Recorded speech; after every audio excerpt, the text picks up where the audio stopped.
Hello guys, today I'm going to be decorating another heart cake. This one is a customer order.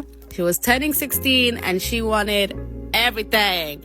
I'm talking disco balls, glitter cherries, bows, like everything in the kitchen sink. So I had to come through. So as you see, I like to ice the top smooth, ice the sides, go back and ice the top, and then ice the sides again.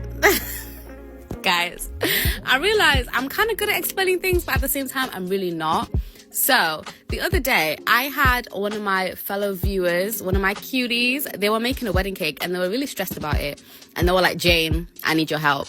So I decided to talk to them on Google Meets and I discussed some tips, some tricks. I wrote down all of the information and then I sent it to them via email, and he said it was very helpful. He said he learned a lot. So if you guys are interested in also just getting some tips and tricks, and I know I'm not the best at explaining on a 3-minute video, but a one-to-one call, let me know in the comments if that's something that you guys would be interested in, because I really enjoyed teaching.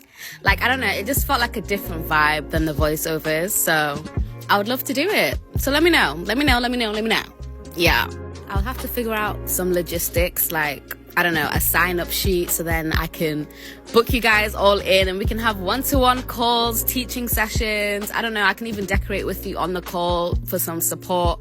And yeah, before I figure out how to do one-to-one in person, I think this would be a good segue into that. But enough about what I want to do. Let's talk about what I'm actually doing. Yeah.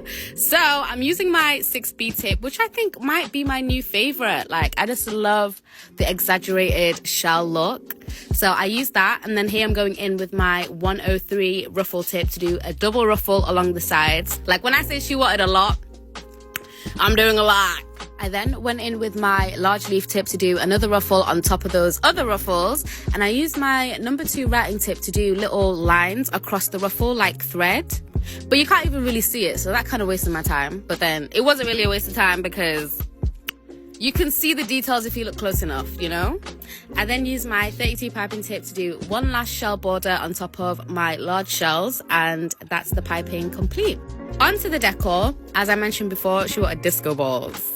Disco balls. This is a party cake. So I got these balls off Amazon and I just placed them around. I was a bit annoyed though, because you don't actually get that many in a pack, and half of them are huge, ginormous disco balls, which just look silly on the cake. So I could only use like half of the packet, which was kind of annoying. But anyway, I beaded the 16 with some silver sprinkles, which are edible. I get this question every time I use sprinkles. Are they edible? Yes, they're edible. And then I added on these gorgeous glitter cherries. It's really giving Sweet 16. Listen, my super sweet 16, I wanted to be on that show so bad, but I was literally thinking, who would I even invite? My 16-year-old self had 3 friends max. That would be such a dead party. But anyway, I finished off the cake with some silver cake decor glitter as always, and here is a final spin. It's so cute. It's so over the top, girly, and the customer was so happy with it, which is the most important thing. And here is a night mode. I'm just obsessed with how the disco balls glitter. Like, it's really giving everything it needs to give. In other news, I just did a video with Black Milk and they were nice enough to gift me this huge tub of hazelnut spread.